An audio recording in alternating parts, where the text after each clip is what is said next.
If you want to know how to complete the Leave Your Legacy punch card, go check out the rest of the video.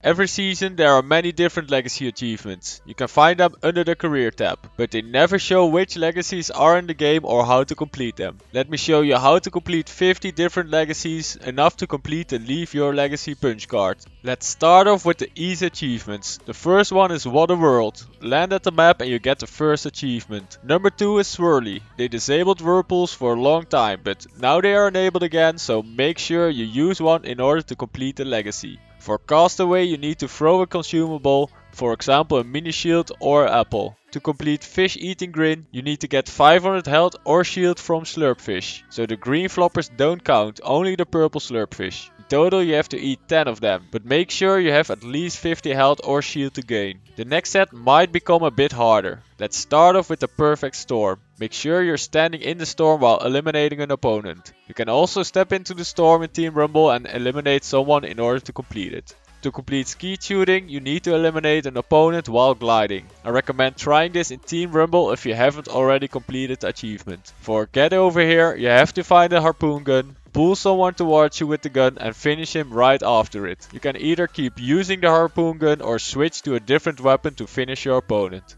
The last one isn't very hard, but you need to be level 60 to unlock Kit. Once you've unlocked the skin, play a match as Kit and you get the Puss in Boots legacy achievement. This season they added XP coins to the game again, and also the Cha-Ching legacy. Just get all the mini coins out of the purple XP coin to make sure you get the achievement. For the next legacy, That's Bait, you need to eliminate an opponent who just opened a supply drop. I recommend doing this in Team Rumble since most players don't build around the airdrop before opening it. Wait for the moment the supply drop gets opened and eliminate the player to complete the challenge. For Life Preserver you have to revive a knocked out teammate while in the water. So both players have to be in water at the same time.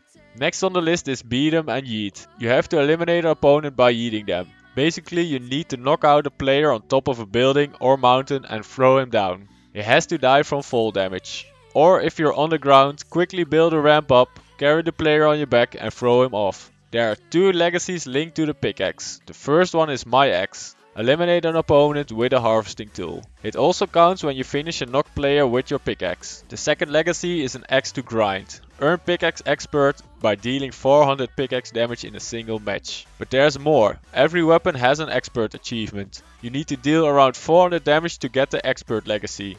You can unlock one for sniper, AR, shotgun, SMG, pistol and explosive weapons. So let's move on to Aquaman. You are able to unlock the skin in week 6. If you haven't done that yet, check out my video about it. Anyways, play a match as Aquaman to unlock Protector of the Deep.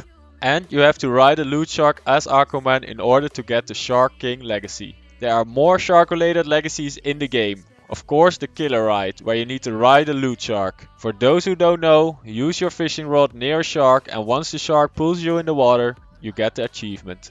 But there's also the shark repellent, where you need to deal almost 2000 damage to loot sharks. Just keep shooting at multiple sharks long enough to complete the challenge. And now it's time for 2 legacies at the same time. Again shark related, at least for one of them. But with this glitch you can get jumping the shark and haters gonna say it's fake at the same time. You need to find a loot shark and start jumping into the whirlpool 77 times. So you really need to get launched up in the air and it doesn't count to just jump in the water. It does take a while, I needed 2 games to get it done, but the good thing about this is that you will also get the haters gonna say it's fake legacy for it. Normally you should have eliminated an opponent while being affected by Kit's impulse grenade launcher, but let me show you the moment I got them both at the same time. So if you haven't already, go ahead and complete it. Let me know in the comments if it worked for you. Now let's move on to the weapon specialist's achievements. In order to get a weapon specialist, you need to get around 200 damage with a weapon type, for example a sniper. Let me show you the list of damage for every weapon type. There are 6 different achievements, starting from 2 different specialists in one match all the way up to 7. To complete the last one you also need 100 pickaxe damage to get it done. And everything has to be done in the same match. It was pretty hard to complete, but I was glad my teammates helped me out. So I got it in solid gold a few weeks ago, but it's also possible in Team Rumble since they added the rocket launcher to the supply drops later. So once again, in a single match you need a specialist for sniper, AR, shotgun, SMG, pistol, explosive weapons and your pickaxe. Oh, and by the way, there's a pretty similar achievement called the Spice of Life. To unlock it, you need to eliminate opponents with a variety of weapon types in a single match. So you don't need a certain amount of damage, just make sure you get the elimination. I'm not 100% sure if 6 different weapon types are enough, maybe you need the pickaxe skill as well. Last season we had a storyline with bears and gnomes. This season it's all about the coral buddies. They used to hang out in Coral Cove, but they got themselves an island on the north side of the map, above the shark location. Until a few weeks ago you could get the Wood Age quest done by visiting their island and give them wood to build their camp. I don't think you're still able to complete it if you haven't already, but the second quest is still there, the Stone Age quest. So visit their island and gather 300 stone. Deliver it on the right place and visit 3 different Sphinx locations to complete the full quest. Once you've completed it, you get the Riddle of the Sphinx Legacy achievement. If this was going too fast, just watch my full video about this quest. And now it's time for some win related legacies. The first one is Go It Alone. You need to win a solo match to unlock it. The next one is You're on Fire. Win a solo match with at least 10 eliminations. One of my subscribers, SXB, told me that you can get this achievement in the solo Arsenal LTM game type by getting at least 10 kills. But I can't confirm this, and also the game will be there for only one more day. So maybe you watch this video in time, or else just try to get it in the regular solo match. Anyways, you need to get 10 solo wins to unlock the Self-Isolation Legacy and 100 wins to get the Self-Sufficient Legacy. For duo and squads it works the same. I haven't unlocked the 100 win achievement yet, but for duos it's called Fair Weather Friends, and for squads it's Teamwork Makes the Dream Work. Team Rumble only has the team building achievement for the first win, and the Team Pummel Legacy when you reach 100 Team Rumble wins. In Season 3 they added the effect of burning structures and the flare gun. And with that, the Shots Fired Legacy, where you have to eliminate an opponent with a flare gun. On a direct hit you deal 60 damage to opponents and even more if they stay in the fire. To get the kill, make sure you damage your player first or hit him 2 times. The next legacy is seen bugged, but it does work. Burn it with fire. You need to burn 100 enemy structures. The best way to do it is in Team Rumble. Collect as many flare guns as possible and wait for a smaller circle. There you will find many different builds. Once you found a ramp, don't shoot it at the lowest part since the rest will get destroyed once it loses connection to the ground. Because you want to burn down as many parts to get 100 burned structures. Make sure you look for wooden structures from your opponent since setting it on fire isn't enough. It has to be destroyed by the fire. And you can't use it on your own builds or the structures of your teammates. And during the first weeks, Large and in Charge didn't work. Now you do get it by eliminating 4 players in a single match with the charged shotgun. Here you see the moment I completed it in Team Rumble. It still counts if you get killed in between the 4 eliminations, so I think most of you should be able to complete it.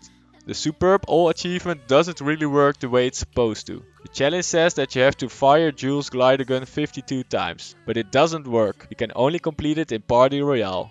There you can find vending machines with grapplers. Use these grapplers 52 times and you will get the Superb All Legacy achievement. For Sleigh Ride I've received a lot of questions. To be honest, I can't answer them all. Let me show you how I got this legacy.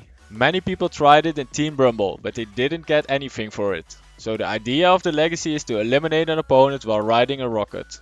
It also works on throwable consumables. But I got it after I landed in the water in squads and a few seconds later I knocked and finished my opponent. So that still counted. Maybe since I never touched the ground. Anyways, it's a very hard challenge, so good luck if you want to complete this one as well. So the last 2 legacies I've unlocked so far have to do with Marauders. The first one is Marauder Slaughter. You need to eliminate 100 Marauders in order to complete the challenge. The second one is Marauder Fodder. The description says get eliminated by a Marauder, but doesn't really work that way. Let me show you how to complete it. So I've tried many different things in order to get it done. I got killed by Marauders in solo, got knocked and bleeded out in duo and squads. I even tried getting killed as the last squad player, but nothing worked. But then one of my viewers got the achievement and he was able to explain to me how he got it. So a big shout out to MP60 for letting me know. During my livestream I asked some viewers to help me complete it. The best way to do it is to stay high in the sky and wait for some Marauders to spawn in. Land near them and make sure you get some movement. It could be a chopper like we did, but it could also be a launch pad or a crash pad. Once you're ready to go, make sure you scan the area because you will need a real player to complete the achievement as well. So we did find a player near the red house. Now it's time to find the Marauders again. They always run away from their spawn to a random direction, sometimes even into the storm. But after a few moments we did spot them. Just land next to the Marauders and make sure you get knocked by one of them. The rest of the teammates should stay safe while doing this. Once you're knocked, it's time for action. Someone has to pick you up and carry you towards a real player. A bot is fine as well, just make sure it's not a henchman or Marauder. You only have 50 seconds to get this done, so it's pretty stressful. While you are still bleeding out, the opponent has to eliminate you before it's too late. My teammate dropped me right next to this player and I got eliminated by him. And there we go. We've unlocked the Marauder Slaughter Legacy achievement. This is the only way to get it done and you need at least one teammate for it. You have to be a bit lucky at the end, but go ahead and complete it as well. Good luck. So these were all 50 legacies I've unlocked, enough to fill the Leave Your Legacy punch card. And I've showed some more win related legacies as well. So if you can't complete some other legacies, focus on the wins. But there are even more legacies you can complete, but trust me, it won't be easy, since these have to do with the mythical goldfish. I've never found one myself, but maybe you did. Anyways, you have to catch a mythic goldfish and eliminate an opponent with it. Or get eliminated by a mythic goldfish. So these chances are pretty small. And let me finish with some achievements that are in the game but not working yet. I don't think the leading the pack achievement works, since there is no achievement for being first to 100 health and shields. If you look at the punch cards, you can be the first one to land, open a chest, catch a fish, eliminate a player, upgrade a weapon and open a supply drop. So maybe you can complete it in a different way. For dumpster fire I've tried everything. Flare guns, fireflies, open and closed dumpsters, even the ones you can transport through or hide in. But nothing worked. And the rest of the achievements are bugged as well. But if you found a way to complete them, let me know in the comments. In future updates they might add more legacy achievements or fix the ones that are bugged. I will keep you updated if that happens. So leave a like if this video was useful, subscribe to my channel and make sure you turn on notifications so you won't miss a single video. My goal is to reach 5,000 subscribers, so maybe you can help me out. My name is RutgerK, thanks for watching and I see you in the next video.